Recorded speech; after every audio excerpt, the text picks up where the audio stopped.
secret. Et c'est le moment d'aller rejoindre en Italie notre envoyé spécial au jeu de Milano Cortina, Mario Dumont. Salut Mario. Ciao. Salut Alexandre, ça va bien? Salut. Ben oui, ça va très très bien. Là, tu es présentement à Longarino, là, à peu près une 50aine de kilomètres de Cortina. Je vois derrière toi qu'il fait très beau. Hein. T'as un petit pull, un petit chandail de laine. Il n'y a pas de neige, là. Il n'y a pas de neige autour de toi, là. Non, là, il faut qu'on se parle. Mettons, Alexandre, dans ton Saint-Adèle, chérie, là, Oui. t'as toute la neige que t'as. Oui. Non, mais imaginons ça, mais qu'à Montréal, on n'a jamais de neige. Comme jamais, là. On a une fois par 2 ans, 1 centimètre, ça fond dans l'air, là, tu comprends? Ici, je suis à 50 km de Cortina d'Ampezzo. Il n'y a pas un brin de neige. À midi, écoute, le restaurant n'a pas ouvert sa terrasse, mais on aurait pu manger sa terrasse. Il fait à peu près 8 degrés, plein soleil, on aurait été bien sa terrasse. Mais à 50 km, donc 50 km Cortina d'Ampezzo, ils ont eu un pied de neige hier.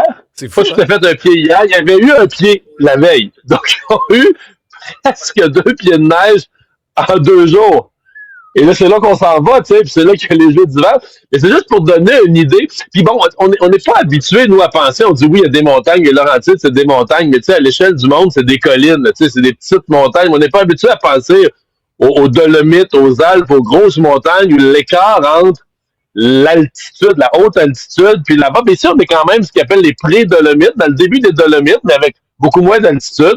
Donc, c'est comme étonnant, mettons, de dire, on va faire 50 km, on va arriver, on va être dans la neige aux genoux.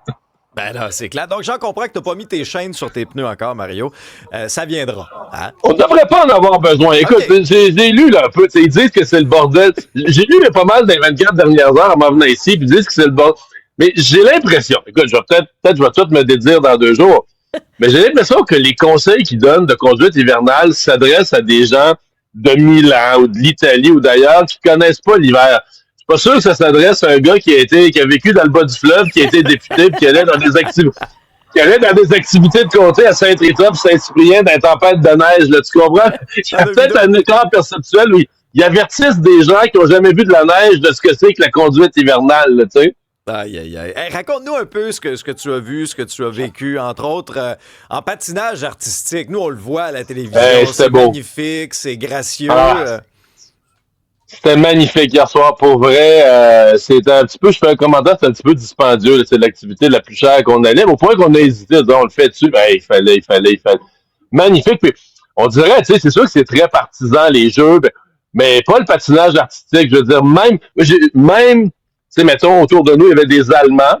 Puis, tu sais, le couple allemand, là, tu sais, il partait dernier, ils compétitionnaient pour la ronde des médailles. Ils ont eu le bronze finalement, mais les Allemands faisaient « Oh » quand les autres tombaient. Je veux dire, tu veux pas que même le pays... Tu sais, au hockey, je veux dire, si les Américains échappent la rondelle devant le net puis que McDavid compte, on va pas dire « Oh, il a échappé la rondelle, on est bien content. » Il y a comme un niveau de partisanerie qu'il n'y a pas là, dans le patinage olympique où, oui, tout le monde veut que son pays triomphe, mais triomphe parce que c'est encore plus beau que l'autre, là, mais tu veux pas que l'autre tombe, là, tu sais. Fait que, hey, écoute, il y avait beaucoup d'émotions parce que les Japonais qui ont gagné, pour ceux qui l'ont vu, c'est clair qu'ils s'y attendaient pas. On l'a vu tout le long, on le sentait qu'ils s'attendaient pas de... Je pense qu'il était bon, là, mais ils s'attendaient pas d'avoir la médaille d'or. Il était ému. Écoute, le jeune homme, il en finissait plus de pleurer. Et les Géorgiens, quand ils ont annoncé dans l'amphithéâtre que les Géorgiens, c'est la première médaille de leur pays, la première médaille des Jeux d'hiver de leur pays, depuis la chute de l'ex-URSS, ça a vraiment, tout le monde... C'était comme toute une série de beaux moments, là, des gagnants, des médaillés d'or humbles et surpris, des médaillés d'argent qui vont être des héros dans leur pays, que c'est une première médaille pour leur pays. C'était beau du début à la fin. Évidemment, c'est un peu... Pour les Canadiens, c'est comme si notre couple le plus fort s'était cassé la gueule là, dans la ronde d'avant, là, dans le programme court, ce qui fait qu'hier, ils ont gagné des positions, mais ils ne pouvaient pas revenir dans la ronde des médailles. L'autre couple qui avait été miraculeux là, dans le programme court, c'est Damour et Pereira. Tu voyais, écoute, ils ont été bons, là, mais tu voyais que dans le programme long, il n'y avait pas... Parce que là, dans le programme long, là, c'est artistique, c'est un niveau de patinage de l'élite mondial et que, bon, leur programme a eu quelques petits ratés, rien, mais tu voyais que le programme, exemple, les sauts, ils n'avaient pas les mêmes sauts que les autres, les 3 sauts enchaînés, parce que leur programme est plus un programme, je dirais, mettons, quand t'es entre 8 et 16e dans le monde, donc eux, c'est comme si leur première performance la veille les a propulsés, là. Mais écoute, les deux finissent quand même dans des belles positions, je pense 8e et 11e, puis on était bien fiers de nos Canadiens qui ont bien patiné. Ouais, raconte-moi un peu, ton expérience. C'est compliqué d'accéder au site. Est-ce que ça commence à l'heure? Est-ce que c'est plein? Hey, Est-ce que tous les gradins sont... Bon, là, écoute, c'est plusieurs questions. C'est bien organisé. Okay. Hier, sincèrement, on n'en revenait pas. On était, c'est un hasard, mais on était dans la partie du stade la plus loin de la sortie, OK?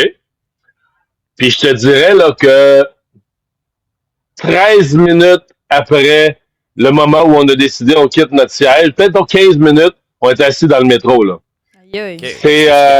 C'est quand même impressionnant, c'est bien organisé, les transports en commun. Il y a un autre au hockey, il y avait une navette, écoute, ils vident l'aréna, l'amphithéâtre. C'est ça coche. Mario, ils n'ont pas de REM, eux autres. Non. non, c'est ça coche. Je suis impressionné par la qualité de l'organisation. La ponctualité. Et là, je ne veux pas blâmer aucun réseau de TV, mais ceux qui ratent les événements et qui arrivent en retard et tout ça, j'annonce au public, c'est pas de la faute des Olympiques, là. C'est pas de la faute de l'organisation. C'est à la seconde près. Là. Hier, là, il faisait une entrevue, pour le patinage artistique, il faisait une entrevue avant. Mais tu sais, nous, on était un petit peu habitués, là, nous autres, à la TV, à la radio, avec les timings, tu voyais très bien qu'il fallait que l'entrevue finisse à 19:59:00, parce qu'à 19:59:00, il y a une vidéo qui partait de 50 secondes, qui se termine avec un décompte de 10, 9, 8, là, comme au jour de l'an, pour arriver à 20h00, puis annoncer la compétition commence, là. Fait que c'est vraiment, ça, d'ailleurs, ça m'étonne. Moi, je me défais d'une idée, tu sais, les Olympiques, il y a tellement d'affaires, puis de monde, puis les athlètes, puis tout le monde à réunir. Ça doit commencer en retard. Non, c'est très, très tard. Pour ce qui est que c'est plein? Les places vendues au monde, là, c'est bien plein. Bien plein. Mais, Alexandre, toi et moi, il y a une chose qu'on n'aime pas tellement dans la vie. C'est le gaspillage. Oui. D'argent, de nourriture, de n'importe quoi. Je vais inclure là-dedans ma frustration avec le gaspillage d'une ressource précieuse, des bonnes places pour voir des belles compétitions. C'est clair là, que c'est des billets de compagnie, les meilleurs billets. Tout là-haut, et plein de monde qui ont pogné leurs billets. T'as des sections en bas, ça arrive 1 heure en retard, des bancs restent vides tout le long. Hier, au patinage artistique, il y a des bancs. Puis c'est évident, j'ai pas besoin qu'on me fasse un dessin. Là, ça, c'est des billets. Tu sais, tous les gros commanditaires qui ont donné des millions, on leur donne des blancs. Et ça, sérieusement, là, ça me dégoûte, ça me dégueule. Tu sais, quand tout est gratuit, puis c'est donné, puis c'est des billets de commanditaires, puis l'autre, ils les donnent à un, puis ils les donnent à un vice-président, qui les redonne à d'autres, qui disent, finalement, on est au restaurant, on est bien, puis on y va pas. Sérieusement, là, ça me fait suer totalement. Je trouve que c'est un gaspillage de belles places.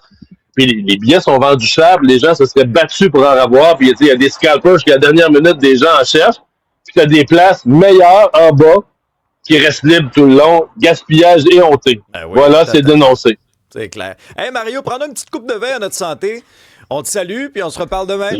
Demain. Y a-tu ça en Italie, du vin? Je sais pas. pas.